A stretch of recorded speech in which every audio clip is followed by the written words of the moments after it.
Yun, so good morning po muli sa ating lahat at sa gabing ito ay ituturo po natin kung paano po tayo mag-harvest ng ating mga corvid doon sa ating corvid staking.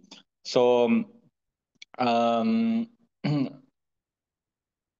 si corvid staking po ay nagsimula po yan nung January, January last year.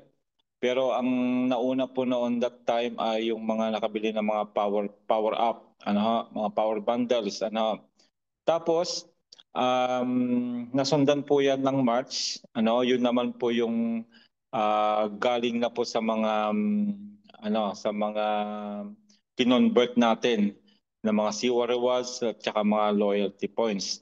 At yun nga po, by March, nagsimula na po tayong mag-stake, nung mga na-stream, yung mga binigay sa streaming po, at nakadepende po yung makiklaim natin ayon din po sa package na hawak natin. At the same time ay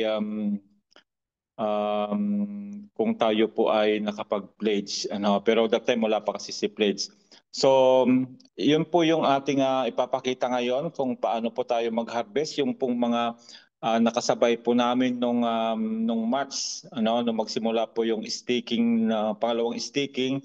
I believe na kayo po ay mag-harvest na rin o magkiklaim na rin ng rewards na Corbit. So yun po yung ating ituturo kung paano po natin siya i-claim. At the same time, pag-claim, dahil wala pa naman po yung exchange natin, i-stake po muna natin para mag-earn pa siya uli ng passive income.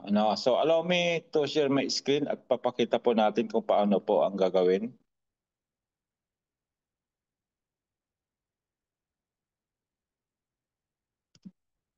Okay, so papasok na po tayo sa ating dashboard. So ito na po yung dashboard. Pero bago tayo pumunta doon, ay ipaalala ko po muli sa ating lahat na may bago pong linabas ngayon, yung pag-register sa Tag Markets. Yung Tag Markets po, bagong affiliated partner po natin ito. Forex trading platform po ito.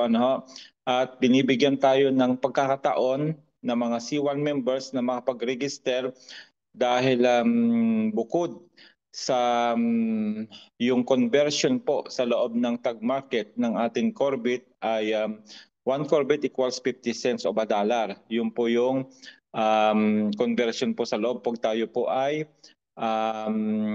mag-deposit ng ating Corbit. At the same time, kung ano po yung i-convert nating value ng Corbit, yun din po yung i-burn, kasi yun po yung requirement para po tayo ay makapag-convert ng ating mga Corbit token para maging dollar na po siya. Pero malaki po siya dahil nga po ay 1 Corbit ay 50 cents po ang conversion po nila dito sa market.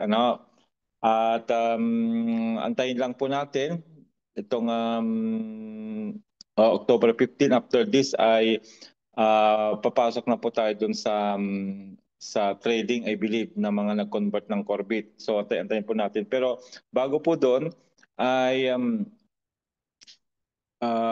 kung magre-register po tayo on or before October 15, ay bibigyan din po tayo ng 5 personal activity points at 10 rank points. Exclusively lang po ito sa mga C1 members.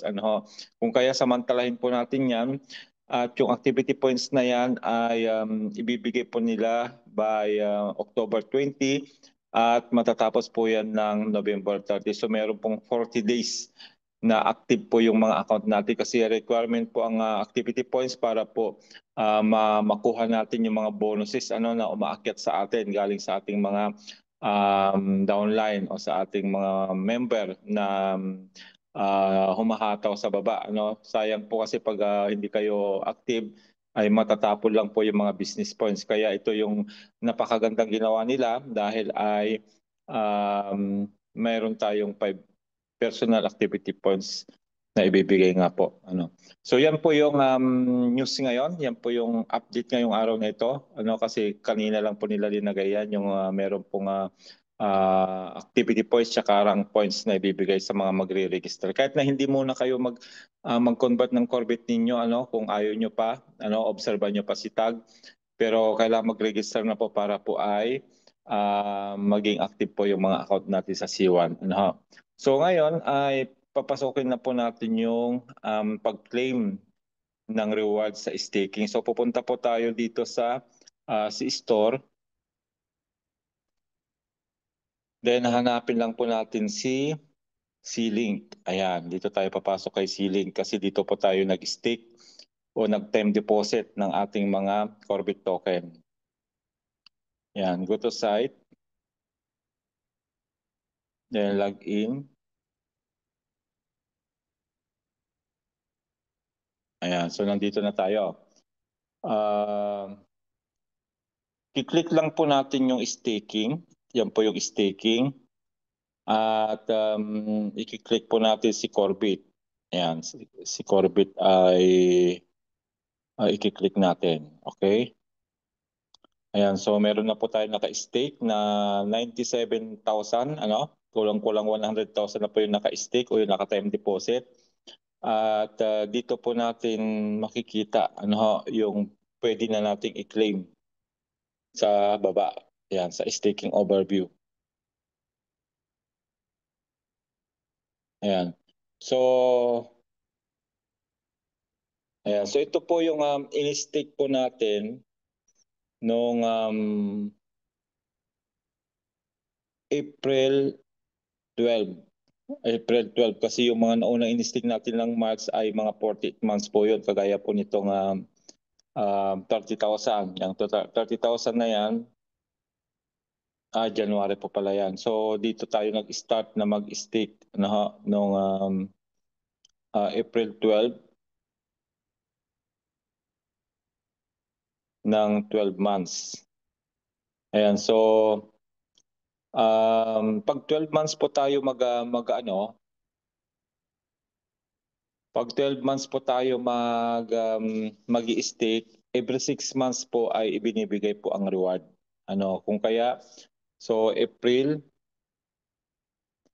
May, June, July, August, September, October. Ayan, so tamang-tama 6 months na po nakalipas. So nag-stake po tayo ng 327, ay makikita niyo po dito sa taas, yan 327.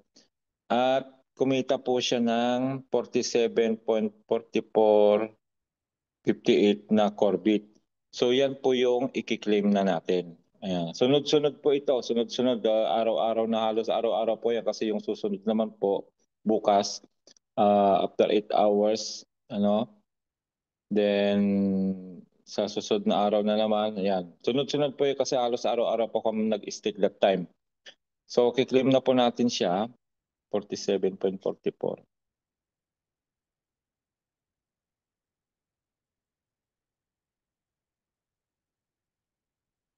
Ayan, okay, success. So success na siya. Ako, nakalimutan kong i-screenshot yun. Anyway, ayan, makikita natin yan doon sa dito. Dito po yung mag-appear mamaya. So, dito sa available for staking, dyan po siya papasok. Pero dahil wala pa dyan, ay kailangan lang po natin i-refresh hanggang sa pumasok. Ayan, so pumasok na yung 47. Kasi may 48. Ngayon, ang gagawin naman natin dito, dahil wala pa naman po yung ating pong exchange na inaantay natin at malapit na po yan, pupunta po tayo doon sa streaming naman, portfolio. Yung pong araw-araw nating kiniklaim. Ayan, yan po yung araw-araw nating kiniklaim sa streaming na galing po sa unvested token. Vested doon sa hindi pa na-stream. So, yan, i-claim na rin po natin ito. Claim. Confirm. Ayan. So, na-claim na rin po siya.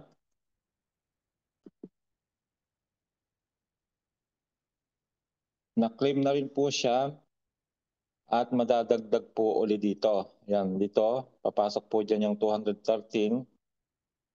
Pero bago po natin siya i-stake, di ba? I-stake muna natin para mag-generate again ng another passive income.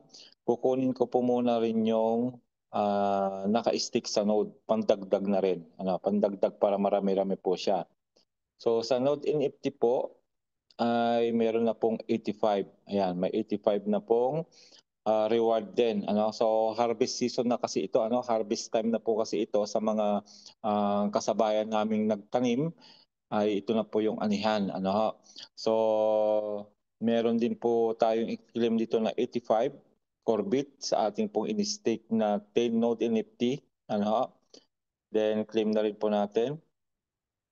Claim.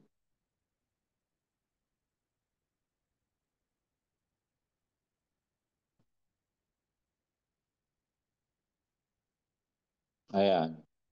So na-claim na po siya. Close. Then i-stick na po natin yan. Kasama yung na-claim natin na reward sa staking, kasama yung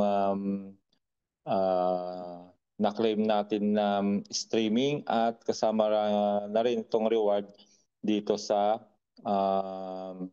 Node NFT. So ayan na po siya. Meron na po tayong 346 na naipon.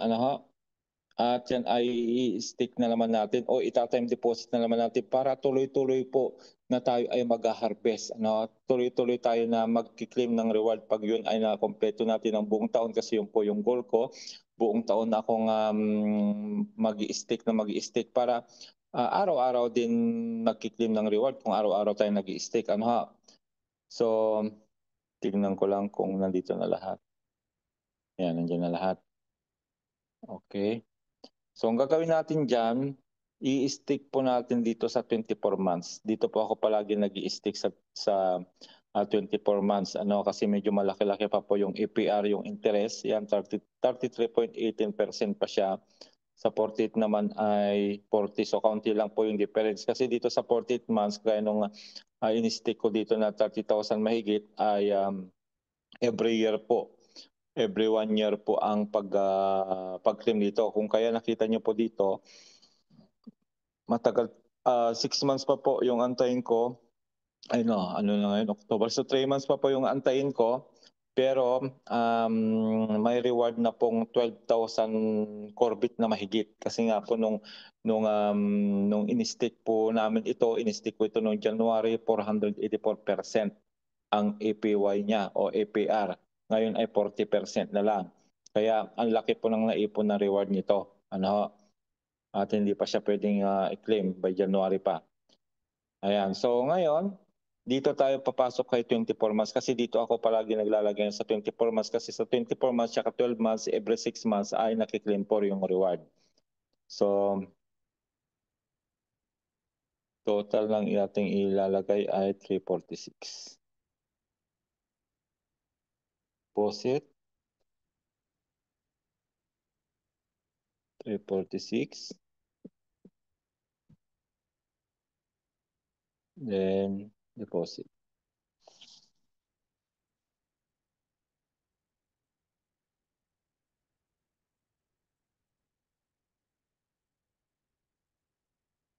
Ayun. Success na po. So, yan, makikita po natin yung transaction history naman dito po sa bandang baba. Ayan, bandang baba.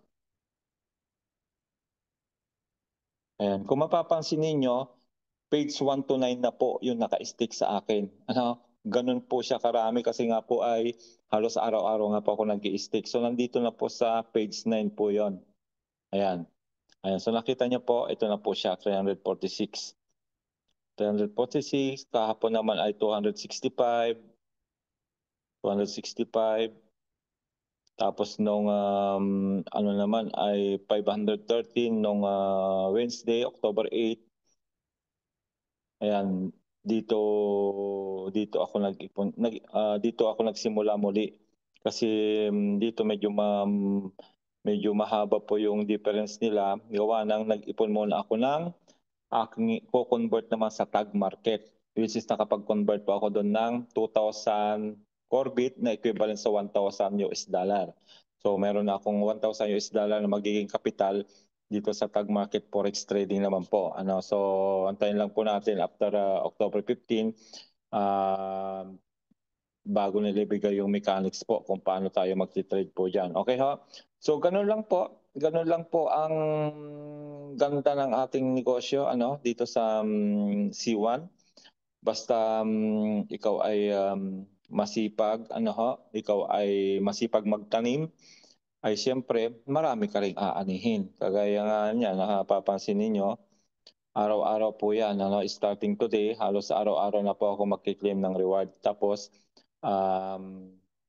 isasama natin sa araw-araw din na stream. Kaya araw-araw din po na ma-stick po yon. Yung node naman ay iniipon ko po yun. Iniipon. Kaya po nakaipon ng 85 na kasi 2 something lang daily po noon. Pero yung nga nakaipon ng 85, dinagdag na rin natin para malaki po yung ating ma-stick. So yun. Congratulations po sa lahat ng mga kasama kong palaban. Hindi sumusuko dito sa C1.